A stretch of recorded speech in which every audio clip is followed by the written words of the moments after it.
Welcome back, everyone. I hope that the breakout sessions were a wonderful opportunity to discuss the Dhamma in greater detail with your respective breakout session leaders and amongst each other. I'm now honored to be joined on stage by Venerable Bhante Sanathavihari, Reverend Ryōtoku, and Dr. Nadine Levy for a panel discussion titled The Journey of Healing, Understanding What It Means to Be Humans. Now, before I just give my 2 cents on the topic itself, I'd first like to introduce our speakers or panel members. First, Venerable Bhante Sanathavihari is a Mexican-American Theravada monk from Los Angeles, an Upaya Zen Center chaplaincy guide with a master's in counseling psychology. He now leads Casa de Bhavana to share the Dhamma with Spanish-speaking communities. Reverend Ryōtoku trained in Rinzai Zen and Tenda, receiving Tokudo ordination in 2023. Venerable is currently in Japan, continuing his training while beginning his PhD research. And Dr. Nadine Levy is an insight meditation teacher and Buddhist academic. And over the last decade, she has been teaching mindfulness and compassion science to a range of communities. Now, I am quite keen to see how these panelists can discuss a question that philosophers have been debating for over 1,000 years and hopefully solve this problem in less than 1 hour. So without further ado, I invite the 3 vulnerable speakers to talk about the journey of healing, understanding what it means to be a human.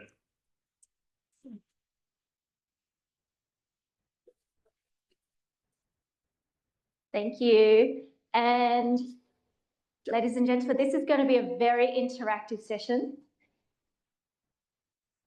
Not only do we have 3 excellent speakers, but also we have some opportunity for you to ask questions, and that will be towards the end. But at the beginning, we're going to have a conversation, a dialogue about such an interesting topic. What does it mean to be human? And what is this journey of healing? So firstly, let's hear from each of the speakers. What's your thoughts about this topic? Maybe Bhante, just because you're sitting closer to me.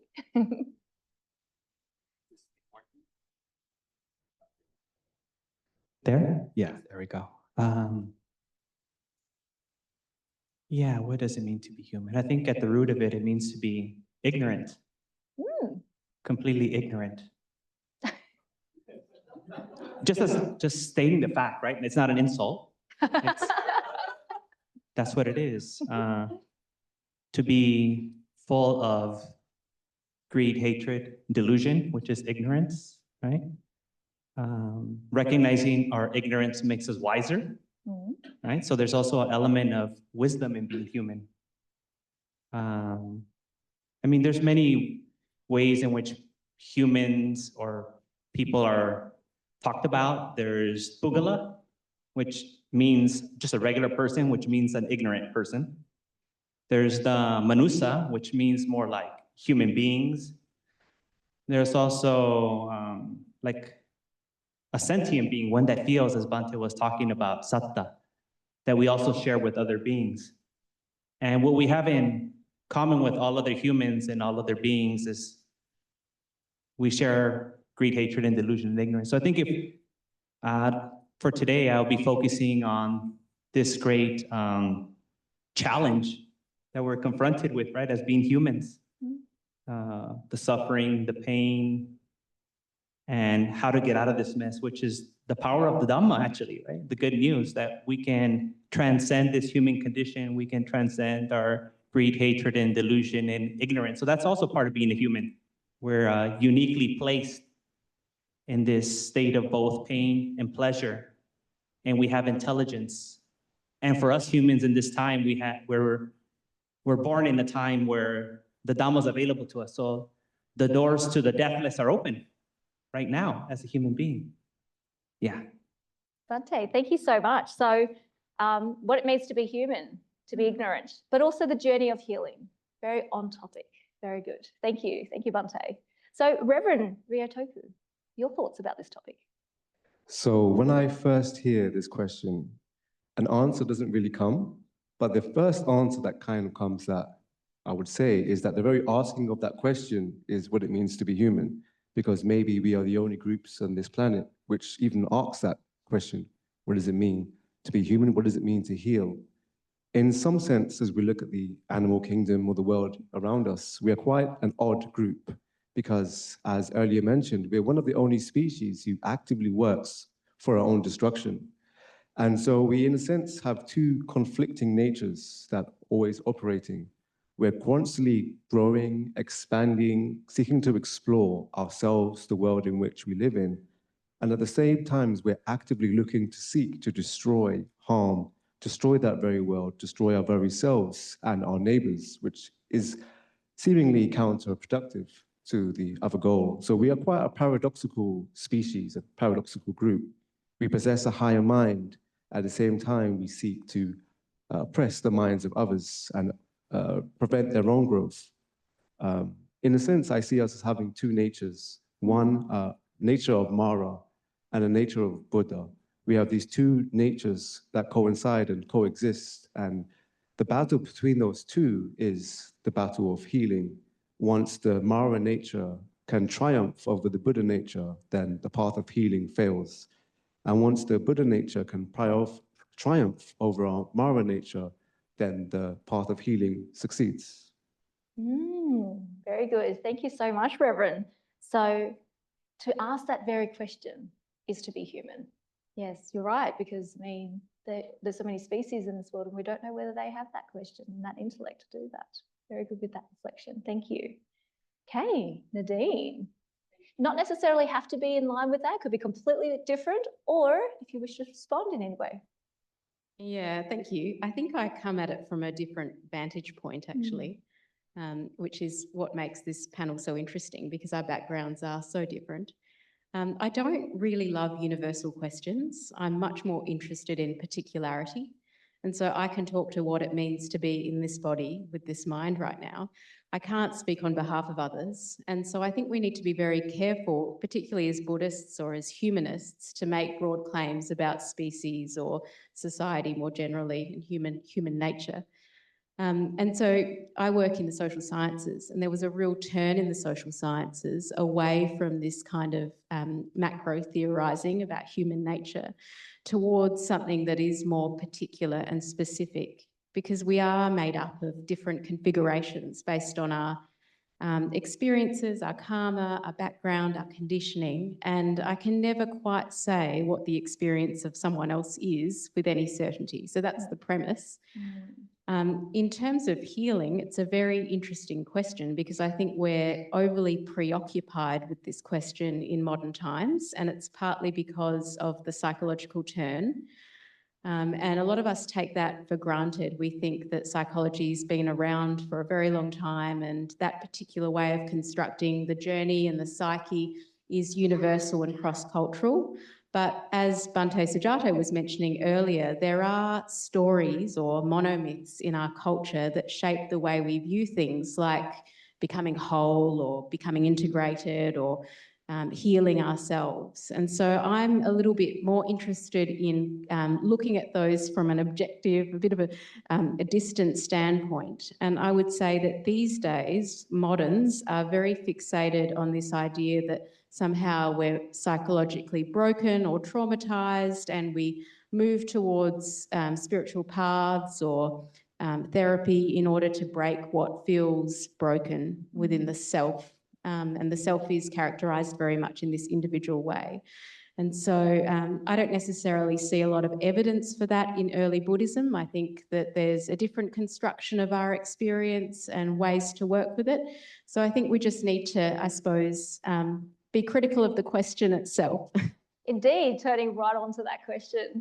And all the panelists, feel free to just jump into the conversation as you wish. But I would love to hear from Bhante Sanathavihari, because earlier you were talking about the healing journey. And Nadine's right, because within that there is implicit that concept that there is something broken or there is the ignorance, and hence why there is the healing. So anything you wish to say in response?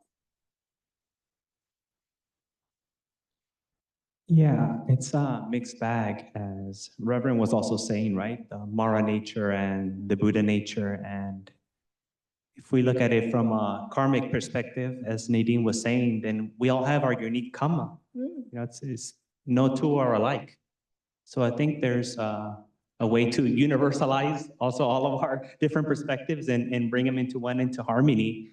But I think a part of the healing process, or the healing process, begins when we recognize our humanity and this unique opportunity, or this precious human life that we have. I mean, some of the similes that the Buddha presents are rather dramatic, right? About how rare it is to be born as a human, eons and eons and mahakalpas, and a blind turtle, putting his head through a yoke that comes up every 100 years. How long would it take, right? Or the path of liberation, how long it takes to come across the Dhamma, like a person sanding down a huge rock, comes by every 100 years and slowly wipes it with a silk, a cloth. So when we look at this huge time span, and we see where we're at right now, it makes us realize what a blessing it is to be a human, right? And what a blessing it is to be born during the time of the Buddha's teachings, the Buddha Sasana. And I think that in itself, that recognition, seeing that there is a door out, is healing, right? If it gives you hope, it gives you something to work to, instead of kind of falling into this kind of well, there's nothing we can do, just throwing your hands up and being hopeless. So at least, I think for me, when I came across the Dhamma, just knowing that there's a way out as a human being was healing in itself. Very good. And I think, Reverend, as mentioned earlier, you were talking about that struggle between Mara and the Buddha, right? The Buddha nature. And depending on which one wins out, we either have that healing journey or we don't. So do you want to elaborate more, especially noting what Nadine has also said? So I think, going back to what I said about the oddness of the human beings, I think that we know that we do things that are self-destructive. I don't think that's completely unique to humans, but we are the best at it. One of our Sangha members was talking about, why are humans so weak? All the devas and the asuras are so strong, even the animals so strong, and we're so weak. But there's been no evidence of, devas or hungry ghosts destroying humanity. In terms of the destruction of the animal lives, the lions, the elephants, these mighty creatures, it's actually humans who've done the most harm visibly in the history of Earth, at least as far as we know it. So we are sometimes our own biggest enemies, and we know this as a fact. We can see this, and it's not inevitable. It isn't as though it's a necessary part of the human existence, but we have the potentiality for it, and we have the power to be able to decide the fates of each other and for the world. And so, as the famous quote says, with great power comes great responsibility.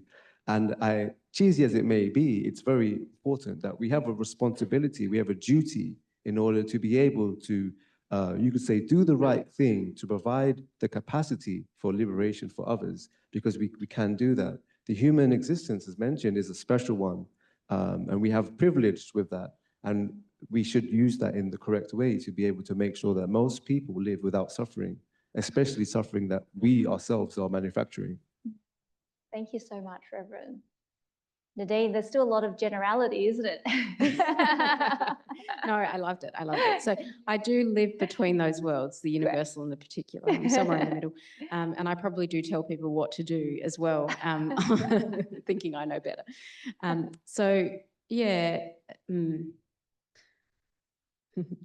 Firstly, I think in terms of the shoulds,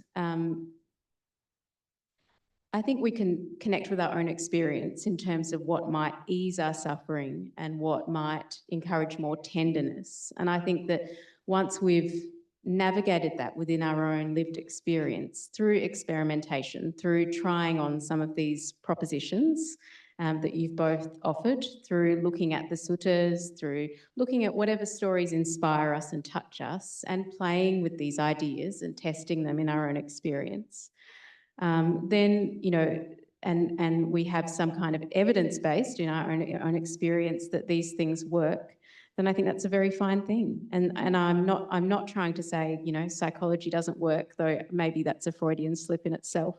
But what I'm trying to say is that we shouldn't just accept philosophies or claims about humanity and who we are and what we should do without actually trying them on and thinking about them from different perspectives. And I think that spirit of inquiry very much aligns with Buddhist practice. Like the Kalama Sutta, right? Yes, yeah, and having that reflection. And so to either Bhante or to Reverend, just in terms of the practicalities of applying this. So like what Nadine has said, being able to apply this and reflect on this. What is that journey to do that if someone was wanting to look for something more individual and more particular? If I may, I would say it's very difficult to focus on the particular, because when you ask the very question of what does it mean to be human, you inevitably draw in many other people. And what it means to be human is kind of not to be particular, in my opinion, because I don't think any one person here could survive completely independently. Maybe some of you could survive off nettles only, but I couldn't, and many of us couldn't also. So we are codependent beings where, in my opinion, humanity is like a forest. We are like an ecosystem. We're not just one tree separate without light, water, or soil. We are, as beings, dependent on other beings, each other, and all of our activities help us to be who we are. So I don't honestly think completely we can look at it in terms of particulars, but in terms of understanding what we can, we have to understand ourselves as codependent entities relying upon each other, and how can we coexist with others, essentially, for me, is where we need to find healing.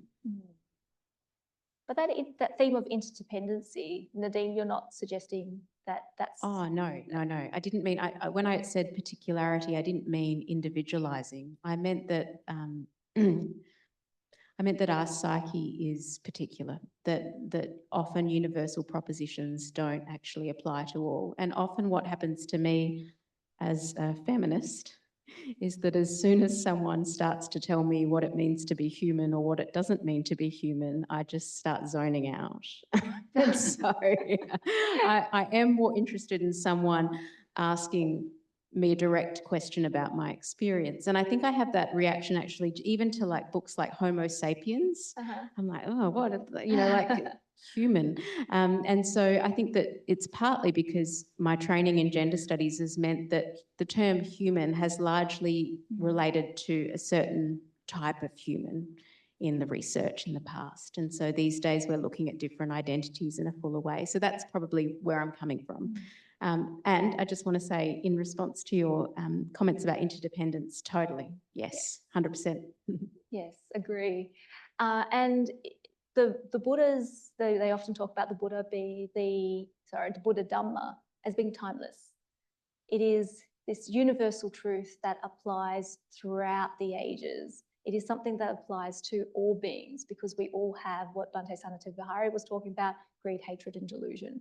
And so the Dhamma is something that is able to help people and free them. So in that way, it is a very general statement. And it's something that a lot of people over the years have stood by as a truth. I don't know, Bhante, Reverend, do you have any comments about that? I'll just say that, yes, there is a general coexistence that we have, but at the same time, there isn't a denial of individual existence and unique experiences and understanding our own karma.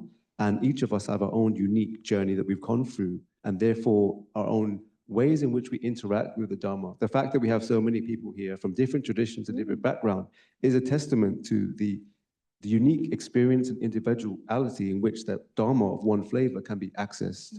So I think that there is, both of them are, within the Dharma, that individualness, and at the same time, that shared experience.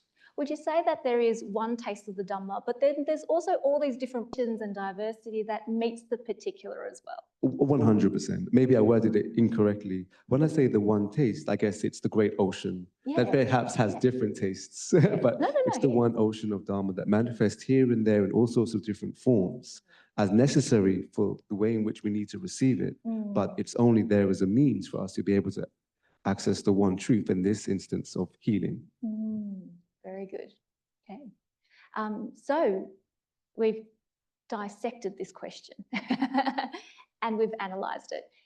Maybe can I pick up some of the themes that we spoke about earlier? Because I'm very interested in this journey of healing, right? And to hear from each of the speakers about particularly those in the audience, right? The people who are going through their own journey of healing. Do you have any reflections, suggestions, advice? Well, I'll just share what works for me. Once I realized the blessing it was to be born as a human during this time, I just felt a overflowing amount of gratitude, especially towards my mother and father, which is there in many suttas, how the Buddha tells us that, you know, our parents are such a great blessing and benefit to us and that we should reciprocate to them. But then I extended that also to my teachers, the monastics, right? Who also shared the Dhamma with me, and the people who made Ajahn Brahm's videos available online on YouTube, and the people human beings who wrote the book of His Holiness the Dalai Lama, which was the first Buddhist book that I came across. And then being born in the United States in such a privileged position where I don't have to worry about insecurity too much. I can practice the Dhamma in relatively comfortable position. So to me, being a human is also recognizing our interconnectedness and showing respect and gratitude for all of those around us. And I think that in itself is also healing, right? Coming to terms with our vulnerability and how we depend on others and how others have helped us. Also helps us come out of our delusion, this ignorance of maybe being isolated, being so self-centered and egocentric, which is the cause of much suffering in the world and in ourselves. So I think gratitude would be my kind of doorway or catalyst into doing some of this healing work. And I think this gratitude really, this practice really reaches its maximum capacity within this Buddhist cosmological view about how uniquely we are positioned as humans in this time. Thank you. Thank you so much, Bhante. So in terms of each person's individual experience, we live in a world that even though humans may not be inherently broken, we definitely live in a broken world. And so often a broken world produces broken people. And when you're young, you don't know any better. You receive all of this from the world. It tells you who you are. And it might maybe lift you up or maybe it might break you down, but maybe that's not who you are. Eventually, as you become an adult, you begin to reflect and you begin to see, where is my place in the world and who am I supposed to be and where is my place? But then all of that past, whether it be karmic or whether it be psychological, you now need to go through and deal with. But at the same time, all of this bears on us and we call it suffering. But this suffering, once it's transformed and healing, becomes healing for others as well. Because there's many others who haven't gone through that process of healing, who perhaps don't think it's possible. So your suffering and your experiences that you go through as an individual becomes a tool to be able to assist and help others in their healing. So in that respect, it becomes a positive thing if looked at in that light. That's so beautiful, because that's the source of empathy too, to be able to know what people are going through. We've gone through that. Yeah, thank you so much for sharing. Yeah, really agree with both of the comments, and just want to touch into this notion of vulnerability. I think that in a way, many of us have gone through the world feeling like we either need to defend ourselves or we're invulnerable. And many people come to Buddhism because they want to master their own experience, not because they're wanting to access greater vulnerability and really sense into the fact that our lives I'm making a generalization. Our lives are very fragile, and everything you love, you part from eventually, which is such a confronting sense. And when you're there, it's very confronting. So knowing that we as human beings are likely to experience that in this short life.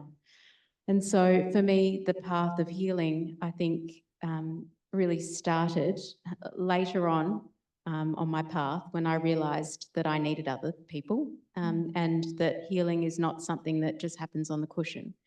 And relational healing, healing with others, is just as crucial, sometimes more crucial, because we want to avoid spiritual bypassing, which is a term that many people use, where you're just kind of using your practice to defend against the world without actually sensing into that vulnerability. So, and just to say, we'd had a text conversation before this panel, and we were talking about the hero's journey.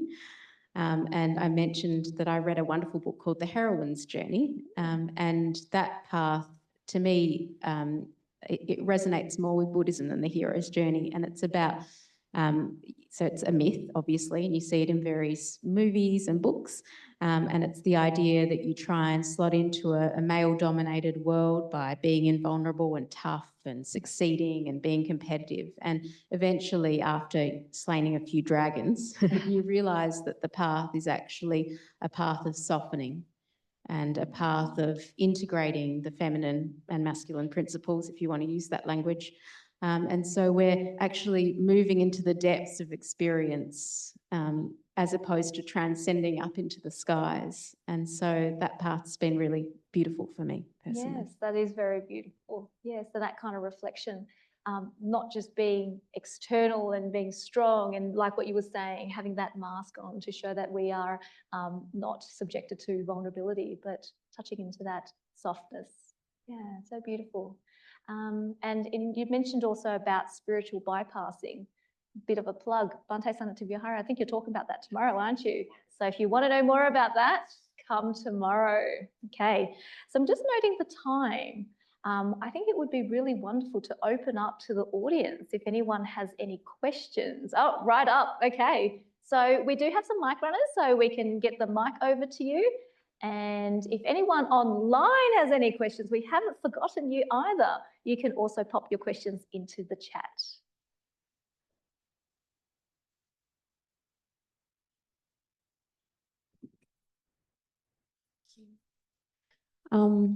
Thank you to all panel members.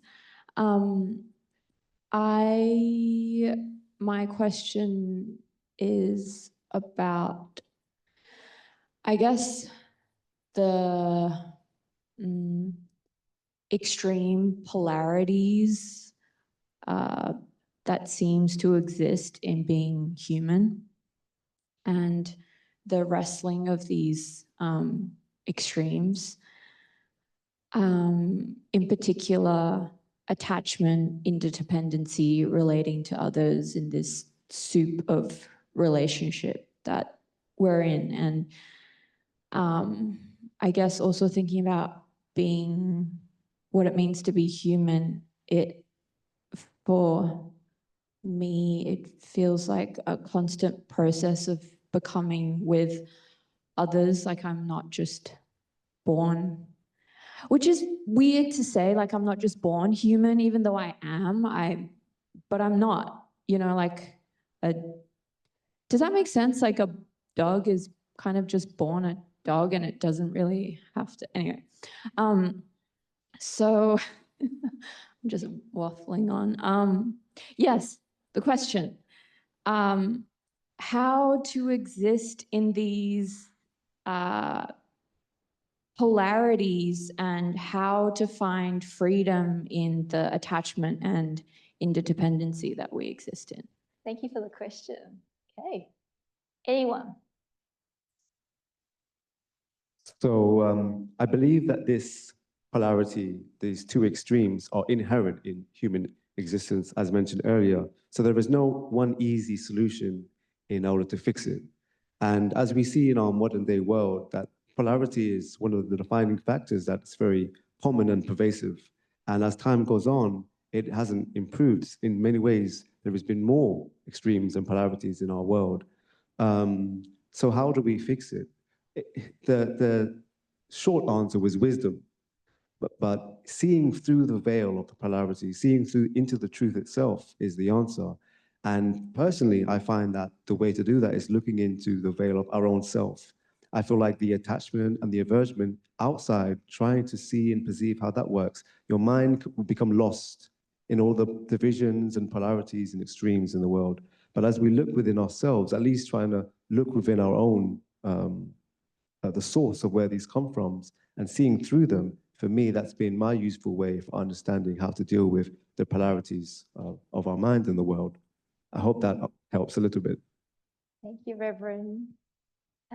We have a question here at the front. Oh, yep. Two at the front. Hi, Simran here. Thank you for whoever put this panel together, because these three speakers are great. Also, I wanted to mainly ask about, firstly, my question in my mind was, what does it mean to be fully healed? But then as the talk went on, something came up that I wanted to ask, which is this idea of healing really just a buzzword to mean living? Because I felt like if you heal from one thing, there's always going to be another thing. As we continue on suffering, even if somebody does become an arhat, for example, but the karma still lives on in that human life. They still have to experience the karma that they live out. So is healing really a thing, or is it just a word for living through and hopefully growing, becoming wiser as we experience? Thanks, Simran. The audience is saying it's an excellent question. It's a good question, I agree. And in some sense, when you look at it deeply, maybe there is no final state of healed. Maybe healing is a continuous process that we go through. One of the Bodhisattva precepts mentioned earlier by Joanne Halifax was, even though the teachings are innumerous, I'm vowed to understand them all. And the afflictions are innumerous, I vow to extinguish them all. So sometimes the goal is beyond and unattainable, but we still have to work to attain it. So just going through that process of healing step by step is better than saying it's impossible to do, I'm not going to do anything at all. Because having the aspiration to make that goal, you will go further than completely saying that it's impossible to do at all.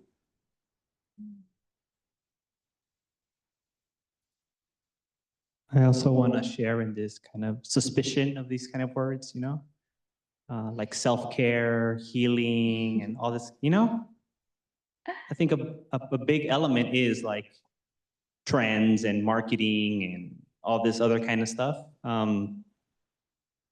But I think from the Sutta's perspective, from early Buddhist perspective, there is a sense of like alleviating all suffering.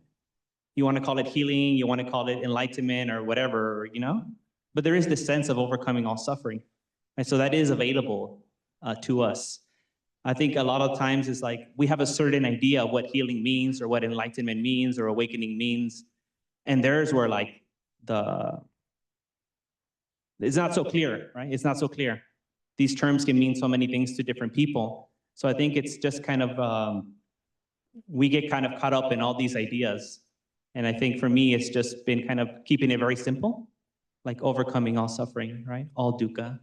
I can come up with millions, infinite ways of dukkha, and I'll never finish the list. So I just focus on like, there is a complete, and whatever that is, whatever we want to call it. Maybe it's beyond words, right? Many times you hear that like, oh, enlightenment is beyond words. It can't be described. So maybe there is some truth to that, right? No word will ever do it justice. If there's true healing is not enough, right? To contain what true healing really is.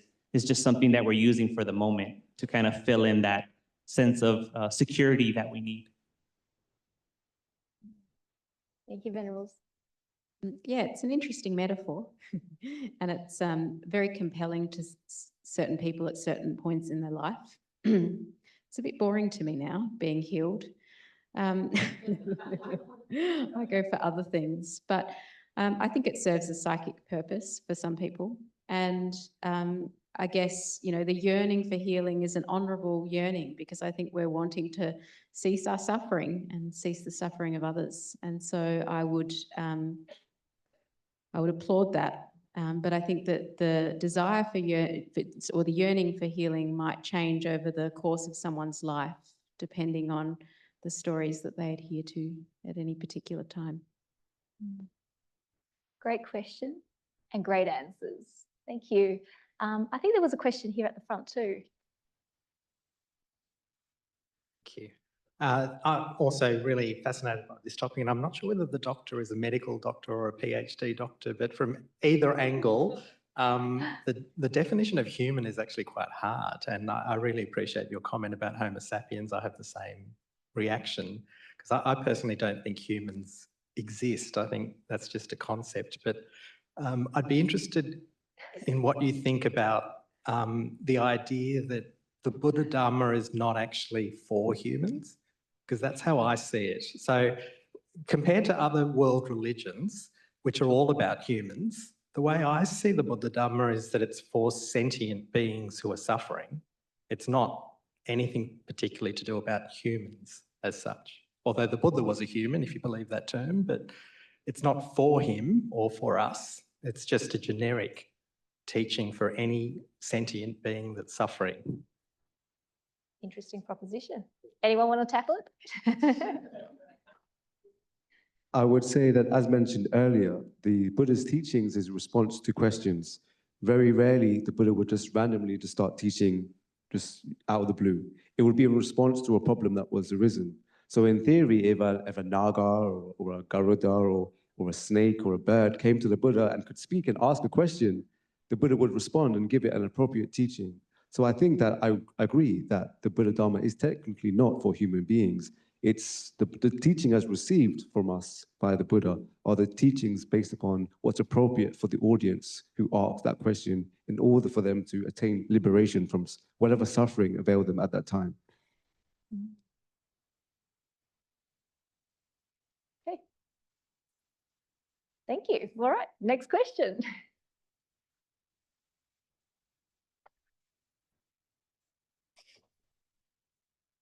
Any other questions? Yep, there's one at the back.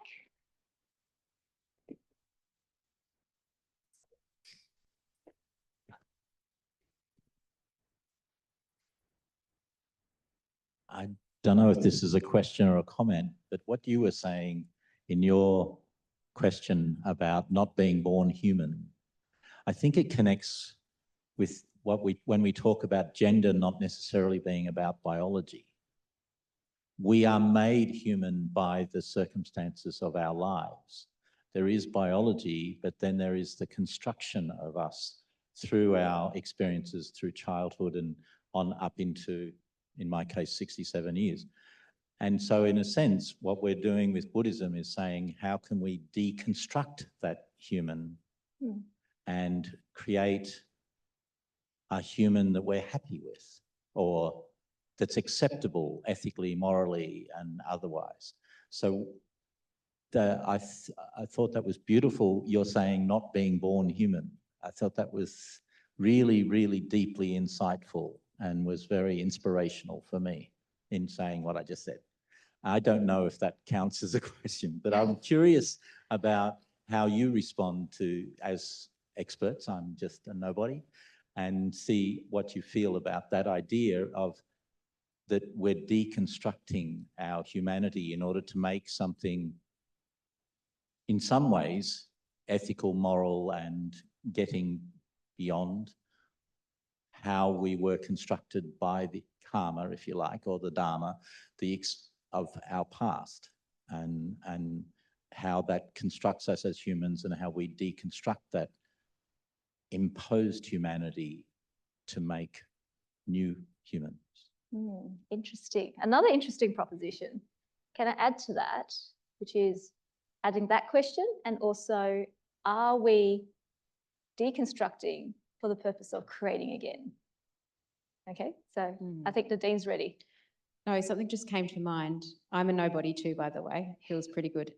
But I know that when you think about how humans are constituted or constructed, if you want to use that word. Institutions like the law, for example, define what a human subject is and what it's not. And so we have got ideas around what it means to be a human in the social world, and they are ideas and they are stories. If you move beyond the stories and you start to think about our materiality, and I'm not a medical doctor and I'm not even close to science, but I know for a fact, because I've got children, that parasites live inside your body and so does bacteria. And so I know that this idea that we are some kind of separate sentient being is incorrect on a scientific basis as well, that we're much more entangled and enmeshed with other beings biologically. Thank you. Thank you. And our other speakers, any thoughts on that? So to go to your point regarding destroying one concept and then just replacing it with another one is part of the fear of not knowing, as mentioned earlier today. And I think that it's very difficult for us to completely possess no views. We always have to have something we have to hold on to and attach to. And sometimes we purposely want to get rid of our view of humanity solely because we don't like it, not because it's not true.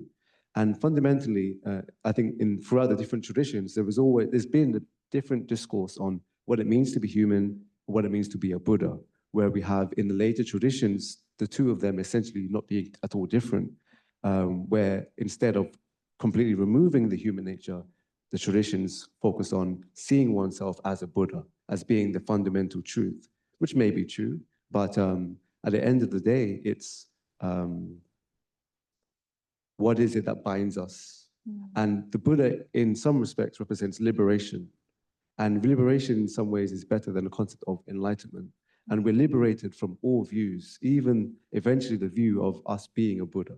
So enlightenment is something that can be acquired, but liberation is something that focuses on being free from, and that includes ideas and views completely. But many people find it difficult to completely abandon all views, and so they'd rather have something else that they can hold on to make them feel good. Maybe that may be something like being a Buddha. Maybe we ourselves are trapped by that same concept when we remove our humanness and we attach onto our concept of Buddhahood. We all seem to want to find views to hold on to. Thank you, Reverend. Very thoughtful. And related to that, I've got a question for Bhante Sanathavihari, because earlier you talked about ignorance, that being human is to be ignorant. And this journey of healing is to be free from that. So, of course, in the Buddha's discourse, he talks about non-self, he talks about Metta. And he also talks about precepts, he talks about doing good. And so in some ways, it's like what the gentleman has said. In some ways, it is about constructing a human that is doing more of these better things, these improved things. But at the same time, the Buddha also talks about not self, not constructing, and not continuing to construct. So my question then is, in terms of the teachings and in terms of the topic generally and what we're talking about, what does the Buddha say about this idea of the human construct and deconstruction? Yeah, so I think there is much to this kind of idea or view of becoming like a better human or a better self. And I think that's like provisional. You know, you have to just kind of be like a good enough human. Because no matter, you know, from the Buddhist view, no matter how good, how nice you are, how much good karma, that's not liberating in and of itself by itself. It's not good enough to just be a good person, right? You need to penetrate reality or ignorance or delusion. So it's not just about being a better person.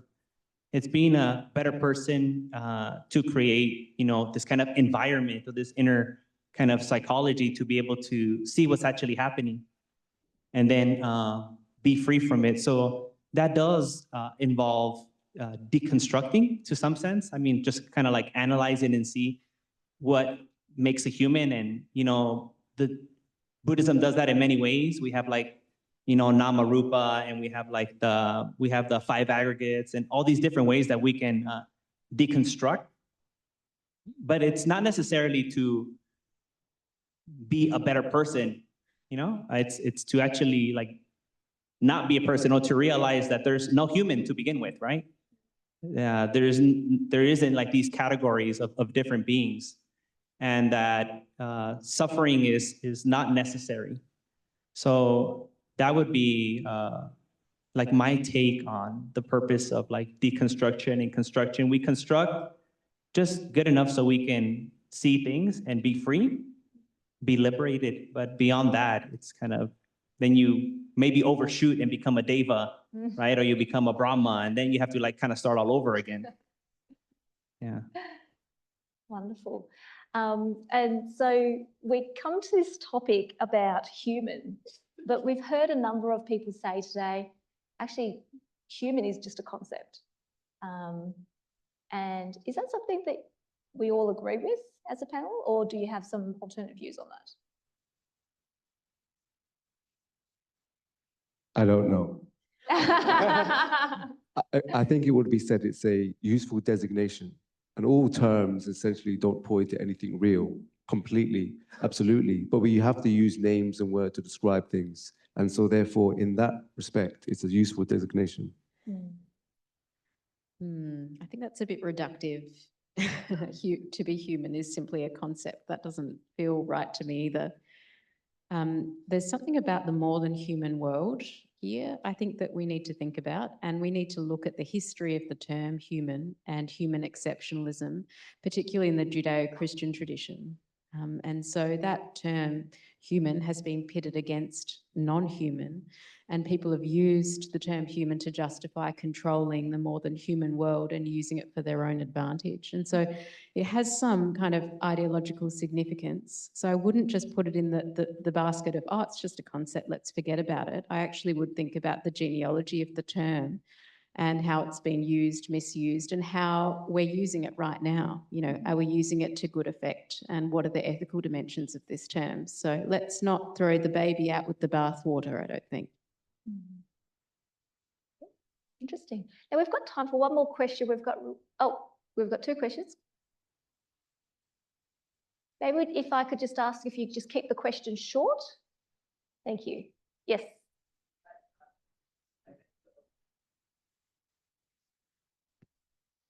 Thank you so much for being here. Yeah, I really appreciate all of your insights. Yeah, I was just wondering, when the causes of suffering come from, like they have such varied causes. When they come from systemic things like capitalism, you know, immiseration, imperialism, genocide, racial violence, you know, does the Buddha prescribe a path to liberation that is coherent for people who are subject to these forms of violence?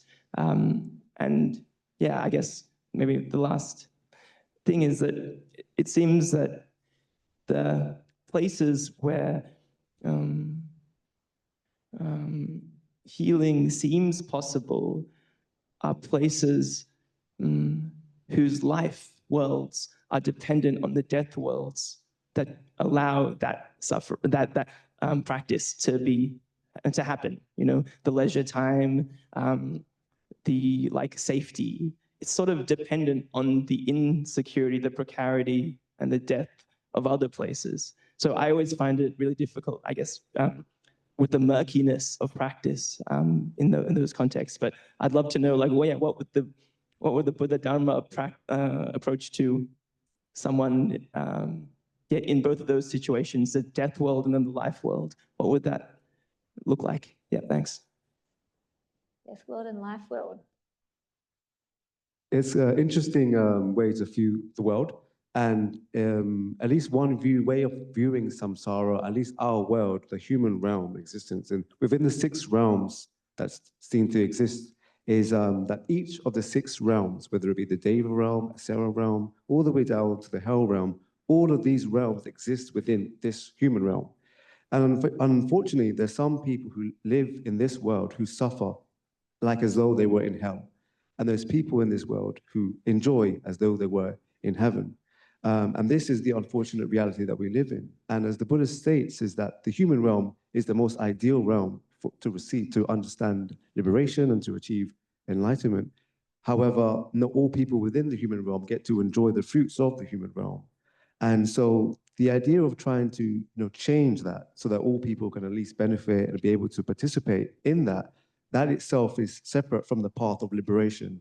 That is the path of activism, engaged Buddhism, and etc. However, the enlightenment occurs within one's own mind. And as you said, unfortunately, it's difficult for everybody to be able to benefit from those causes and conditions, but it's still possible. It's not impossible because they are here in this world. They're not able to enjoy the benefits of this world. And so there are kind of two different, in my opinion, activities.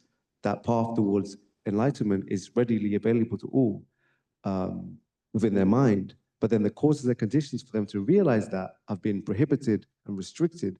And if those who seek to help them, this, of course, is a wonderful passion mentioned earlier in terms of bodhisattva and compassionate practice. These are ways in which we can benefit others. So there is a practice for ourselves and practice for others to be able to also benefit from that. And they're both wonderful practices. Thank you, Reverend. Now, we are at time, but if you can keep the questions short, we can let you ask it. Thank you.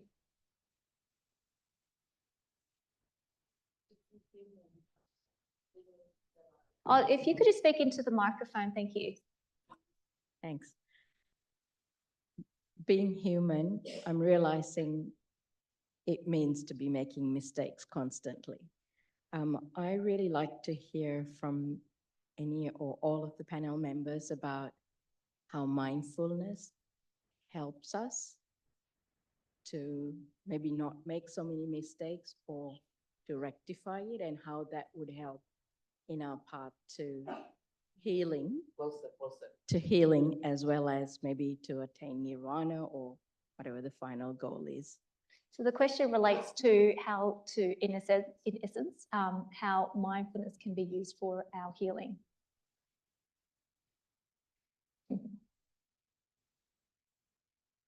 Yes, so mindfulness is about becoming conscious, becoming aware. And I mean, we can take this to the root teachings of the Buddha of becoming aware of suffering, right? If you're unaware of it, then you can't solve this problem. So mindfulness gives us the opportunity to become aware of whatever is going on with us, whether there's skillful states of mind or unskillful states of mind. So mindfulness is the tool, I think probably the initial tool, right? To begin this investigation.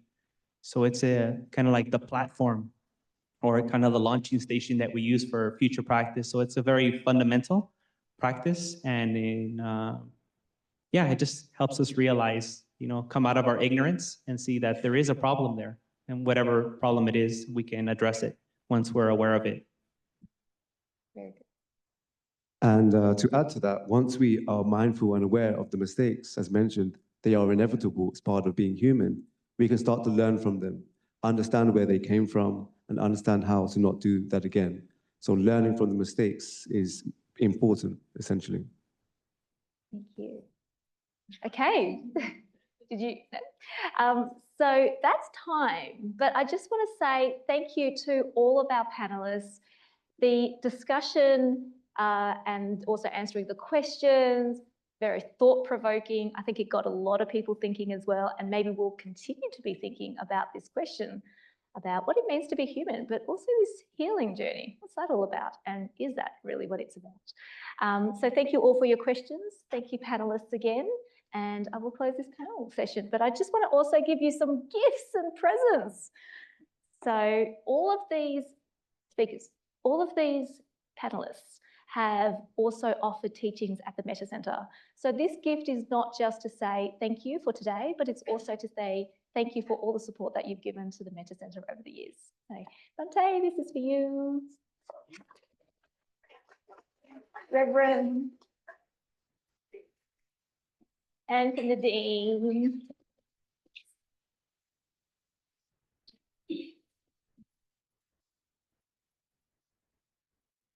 So thank you. Thank you, Venerables. Thank you, Dennis.